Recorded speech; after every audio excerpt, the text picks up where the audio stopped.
Okay, hawak na naman tayong net. Ay, talaga ba naman? Kala mo ba naman tennis player? Lakas mo bata.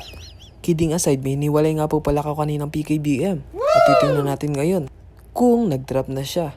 Ang husay ko dyan, no, talagang tinatabingan ko yung dapat kong ipakita na lalagyan. Ayan, so nakita na po natin. So mga ka-easy, nilagyan ko nga po pala siyang net. Bakit ba natin kailangan ng net? Upang hindi makain yung fry. Tara, check natin. So, ayan po yung PKBM natin. Kitang-kita nyo naman po. Hindi po siya ganun ka full mask, no? Blue hygiene lang din po siya. Pero napaka-solid po kasi talaga ng katawan niya. Ang tingnan nyo po yung dorsal. Pati po yung pectoral niya, ang haba din. At syempre, ayan, yung mga fry po niya. Ayan, ang dadami na nila. Paano ko nga ba nalaman na malapit na mag-drop yung female natin? Una po is bilog na po talaga yung tiyan niya, no? At yung pangalawa po is umiiwalay na po siya sa mga kasama niya. And that are the indications that magda-drop na po yung female natin.